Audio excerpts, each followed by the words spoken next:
कैसे हैं आप सब। मेरे इस छोटे से प्लेटफॉर्म पर आप सभी का स्वागत है। जैसा कि आप सभी को पता है कि हमने पॉलिटी की सीरीज स्टार्ट की थी, जिसमें हमने संविधान सभा, प्रस्तावना, अंतरिम मंत्रिमंडल और स्वतंत्र मंत्रिमंडल के मंत्री, ये सभी टॉपिक हमने कंप्लीट कर लिया है। आज एक नया टॉपिक पढ़ना स्टार्ट करेंगे, जिसमें हम पढ़ेंगे भारतीय संविधान के भाग। सबसे पहले मैं बता दूं कि भारतीय संविधान के भाग से डायरेक्ट क्वेश्चन आते हैं। क्वेश्चन कैसे आएंगे? जैसे कि पूछ लेगा संघ और उसका राज्य क्षेत्र किस भाग से संबंधित है, या कौन से भाग में है, या फिर पूछ लेगा उसका आर्टिकल कहाँ से कहाँ तक है। इसलिए आपको इस टॉपिक के एक एक अक्षर को अच्छे से पढ़ना है और सारी चीज़ें माइंड में बिठा लेना है। चलिए स्टार्ट करते हैं।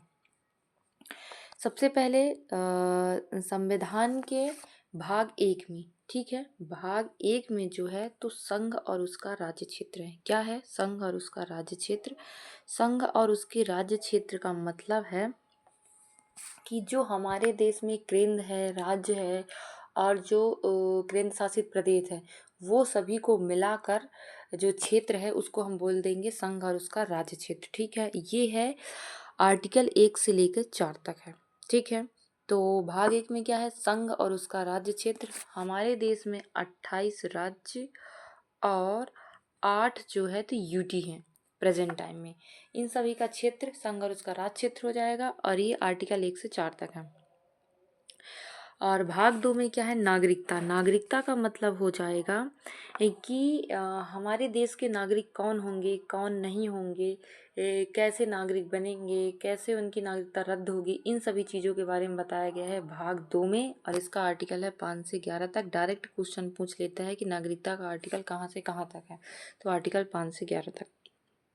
भाग 3 मौलिक अधिकार। मौलिक अधिकार क्या होते हैं? ऐसे अधिकार जो नागरिकों के जीवन के लिए मूलभूत हैं, मौलिक अधिकार कहलाते हैं। और मौलिक अधिकार जो है तो आर्टिकल 12 से 35 तक है। कहाँ तक है? आर्टिकल 12 से 35 तक। हालांकि ये सब हम आगे पढ़ेंगे,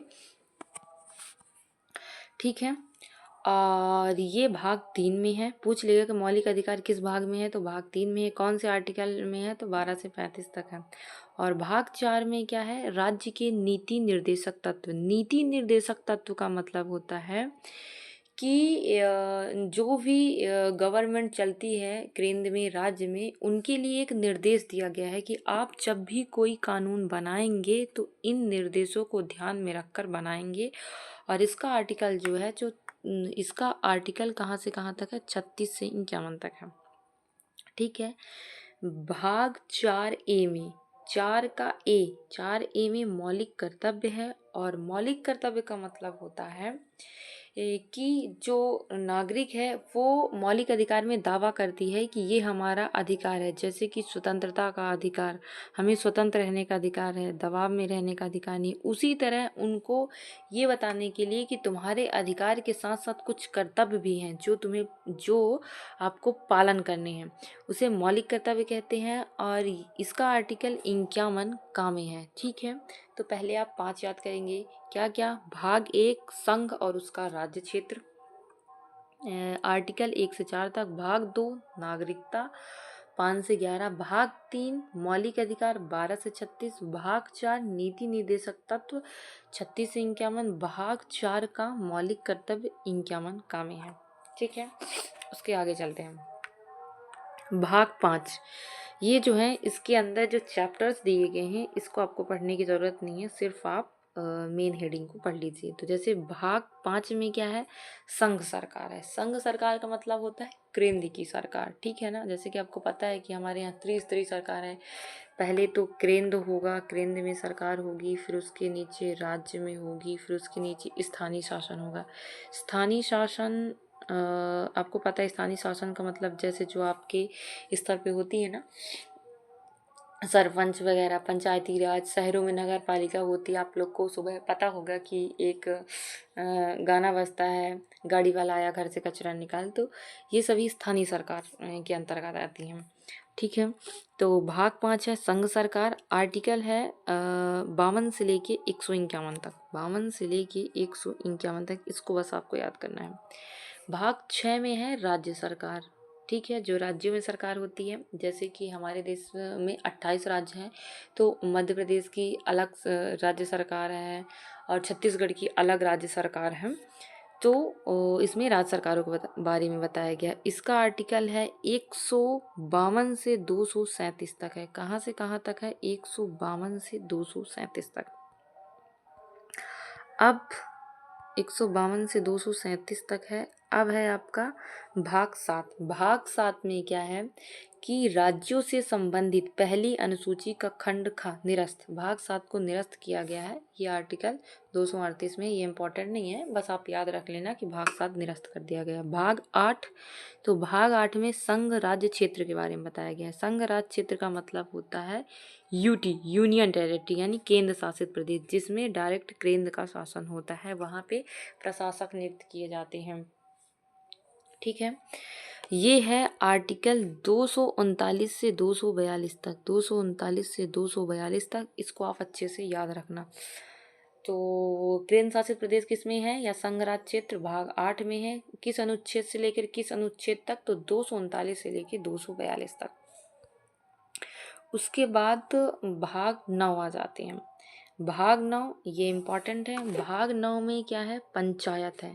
पंचायत है। ये किस संविधान संशोधन से जोड़ा गया था? तो 73वें संविधान संशोधन से। 73वें संविधान संशोधन से जोड़ा गया था 1992 में। ठीक है, और इसका आर्टिकल है 243 ए से ओ। क्या है? 243 ए से 243 ओ तक आप हिंदी में याद करेंगे तो प्रॉब्लम जाएगी, इसलिए आप इंग्लिश में याद करें। ठीक है, भाग 9 में पंचायत है। किस संविधान संशोधन के द्वारा जोड़ा गया? तो 73वें संविधान संशोधन 1992 में जोड़ा गया। इसके लिए अनुसूची 11 है और ये किस आर्टिकल से लेके किस आर्टिकल तक है? तो 243 ए से 243 ओ तक है। अब आगे आपका भाग 9 का, 9 में ही का जोड़ दिया गया है। ठीक है, जैसे ये भाग 9 का, तो भाग 9 का में नगर पालिका है। नगर पालिका जो है तो 73वें संविधान संशोधन से जोड़ा गया है। ठीक है, और इसका आर्टिकल क्या है? 243 पी से 243 जेड जी तक। मैं लिख देती हूँ, 243 पी से 243 जेड जी तक। ठीक, उसके बाद है भाग 9 खा। भाग 9 खा, 9 खा में क्या है? सहकारी समितियां। सहकारी समितियां जो हैं ये संविधान संशोधन करके जोड़ा गया है। 97वें संविधान संशोधन, 97वें संविधान संशोधन, समझ जाइएगा आप, संविधान संशोधन 2011 में जोड़ा गया। ठीक है, और इसका आर्टिकल है 243 जेड एच से जेड टी तक। जेड एच से जेड टी तक। अब भाग 10। भाग 10 में क्या है? अनुसूचित और जनजाति क्षेत्र, यानी जो ट्राइबल्स होते हैं उनका क्षेत्र जो होता है वो भाग 10 के अंतर्गत आता है और इसका आर्टिकल है 244। 244। भाग 11 में संघ और राज्य के बीच संबंध है। भाग 11 भाग 11 संघ और राज्य के बीच संबंध है। इसका आर्टिकल है 245 से 263 तक। ठीक है, इसके अध्याय नहीं याद करनी है, ना ही अध्याय के आर्टिकल याद करने हैं। और भाग 12 वित्त संपत्ति संविदाएं और बाध, ये है 264 से 300 ए तक। 264 से 300 ए तक। और भाग 13 में जो है तो भारत के राज्य क्षेत्र के भीतर व्यापार वाणिज्य और समागम, यानी कि भारत का जो सीमा है उसके अंदर जो व्यापार होता है, वाणिज्य होता है, उसके बारे में दिया गया है। इसका आर्टिकल है 301 से लेके 307 तक। अब आता है भाग 14। भाग 14 मोस्ट इम्पॉर्टेंट है, ये एकदम दिमाग में याद रखना। भाग 14 संघ और राज्यों के अधीन सेवाएं। संघ और राज्यों के अधीन सेवाएं यानी कि केंद्र का जैसे पेपर होता है ना, यूपीएससी EPFO और राज्य में MPPSC असिस्टेंट प्रोफेसर और बहुत सारे जो एग्ज़ाम होते हैं उसके अंतर्गत जो सेवाएं हैं वो भाग 14 में आती है। इसका आर्टिकल है 308 से 323, ये एकदम रट्टा मान लेना। भाग 14 में संघ और राज्य के अधीन सेवाएं हैं, आर्टिकल 308 से 323 तक है। अब भाग 14 का में जो है तो अधिकरण है। अधिकरण यानी ट्रिब्यूनल्स। ट्रिब्यूनल्स क्या होते हैं? जैसे कि लोक सेवा आयोग हो गया, इससे संबंधित एक अलग ट्रिब्यूनल गठित कर दिया जाएगा जिसमें जो भी प्रॉब्लम होंगी वेतन से लेके पोस्ट से लेके उन सारी चीज़ों का निराकरण वहीं पे किया जाएगा। तो क्वेश्चन डायरेक्टली आता है कि अधिकरण किस भाग से संबंधित है, तो भाग 14 का। किस आर्टिकल से लेके किस आर्टिकल तक, तो 323 का से 323 खा तक। भाग 15 में क्या है, तो भाग 15 में निर्वाचन है, ये भी मोस्ट इम्पॉर्टेंट है। तो निर्वाचन किस भाग से संबंधित है, तो भाग 15 में जो है तो निर्वाचन है। अब निर्वाचन किस आर्टिकल से लेके किस आर्टिकल तक है, 324 से लेके 329 तक। अब भाग 16 में कुछ वर्गों से संबंधित विशेष प्रावधान, भाग 16 में है आर्टिकल 330 से लेके 342 तक, ये सब मोस्ट इम्पोर्टेंट है। भाग 14 हो गया, 14 का हो गया, 15 हो गया, 16 हो गया। अब कुछ वर्गों के संबंध में विशेष उपबंध का मतलब क्या है? कुछ वर्ग यानी कि जैसे कि दिव्यांग हो गए, ST हो गए, SC हो गए, OBC हो गए, इन सभी वर्गों के लिए जो विशेष प्रावधान किए गए हैं वो भाग 16 में किए गए हैं, आर्टिकल 330 से लेके 342 तक। भाग 17 में राजभाषा दी गई है। अब राजभाषा का आर्टिकल है 343 से लेकर 351 तक। ठीक है, राजभाषा का मतलब हो जाएगा जैसे बोला गया कि हमारे देश की राजभाषा हिंदी होगी। ठीक है, तो इन सब के बारे में बताया जो गया है कि मातृभाषा क्या होगी, लिपि क्या होगी, क्या कैसे होगा, ये आर्टिकल 343 से 351 तक बताया गया है। अब भाग 18 आपात उपबंध है। क्या है? आपात उपबंध है। ठीक है, आप सभी को पता होगा कि इमरजेंसी लगी थी। आपात उपबंध का मतलब होता है कि जैसे कोई इमरजेंसी आ गई, ठीक है, उस इमरजेंसी में क्या चीज़ें की जाएंगी, क्या चीज़ें नहीं की जाएंगी, वो भाग 18 में बताया गया है, आर्टिकल 352 से 360 तक। 3 प्रकार की इमरजेंसी लगती है। आर्टिकल 352 के तहत, आप लोग नोट डाउन कर लीजिएगा, 352 के तहत जो है तो राष्ट्रीय आपातकाल लगेगा। राष्ट्रीय आपातकाल का मतलब होता है कि अगर युद्ध, आक्रमण, सशस्त्र विद्रोह के कारण कुछ स्थितियां उत्पन्न हुई हैं तो उसे राष्ट्रीय आपातकाल बोलेंगे। ठीक है, अब आर्टिकल 356 यानी कि राज्य में आपातकाल। राज्य में आपातकाल का मतलब होता है कि राष्ट्रपति शासन, इसको बोलते हैं राष्ट्रपति शासन। ठीक है, यानी कि संविधान के अनुसार राज्य का शासन नहीं चलाया जा रहा है तो वहाँ पे राष्ट्रपति शासन लग जाएगा। ठीक है, अब एक होता है आर्टिकल 365, इसी के अंदर आता है आर्टिकल 365। अगर राज्य जो होता है तो केंद्र के निर्देश के अनुसार काम नहीं करता है तो आर्टिकल 365 लग जाएगा। एक होता है वित्तीय आपातकाल। क्या होता है? वित्तीय आपातकाल। वित्तीय आपातकाल के बारे में बताया गया आर्टिकल 360 में। इसमें जो है तो वित्त से संबंधित इमरजेंसी के बारे में बताया गया है। अब भाग 19 में प्रकीर्ण है, ये ज़्यादा इम्पोर्टेंट नहीं है, चाहे तो याद कर सकते हैं, चाहे तो स्किप कर सकते हैं। तो प्रकीर्ण 361 से 367 तक है, एक बार आप पढ़ सकते हैं। अब भाग 20, ये मोस्ट इम्पॉर्टेंट है। भाग 20 क्या हो जाएगा? संविधान संशोधन। संविधान संशोधन दक्षिण अफ्रीका से लिया गया है, कल ही हमने आपको पढ़ाया था, और ये आर्टिकल 368 में है। संविधान संशोधन का मतलब है कि जैसे समय के अनुसार मनुष्य के जीवन में बदलाव आते हैं, उन बदलावों के अनुसार हमें खुद को ढालना पड़ता है। उसी तरह समय के अनुसार जो बदलाव आते हैं उस बदलाव के अनुसार हमारे संविधान में भी बदलाव की ज़रूरत पड़ती है। तो उन बदलावों को करने के लिए वो संविधान संशोधन लाया गया था, और ये संविधान संशोधन आर्टिकल 368 के तहत किया जाता है। 2 प्रकार से संविधान संशोधन होता है। एक तो संविधान संशोधन हो जाएगा कि संसद सदस्यों के 2/3 बहुमत से किसी भी चीज़ में बदलाव की जा सकती है।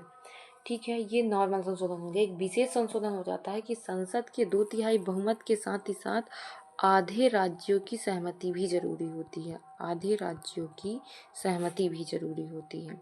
ठीक है, ये हो गया। अब हो गया भाग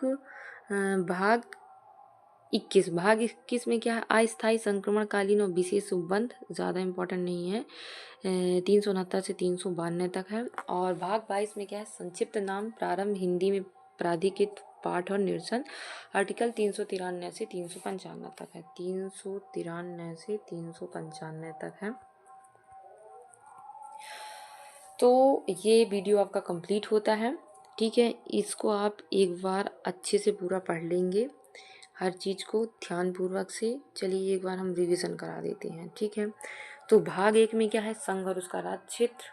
भाग 2 में नागरिकता। भाग 3 में मौलिक अधिकार। भाग 4 में राज्य के नीति निर्देशक तत्व। भाग 4A में मौलिक कर्तव्य। भाग 5 में संघ सरकार। भाग 6 में राज्य सरकार। भाग 7 में निश्चित है। भाग 8 संघ राज्य क्षेत्र। भाग 9 पंचायत। 9 का नगर पालिका। 9 का सहकारी समितियां। 10 अनुसूचित और जनजाति क्षेत्र। 11 संघ और राज्यों के बीच संबंध। 12 वित्त संपत्ति संविदाएं और बात। 13 भारत के राज्य क्षेत्र के भीतर व्यापार वाणिज्य और समागम।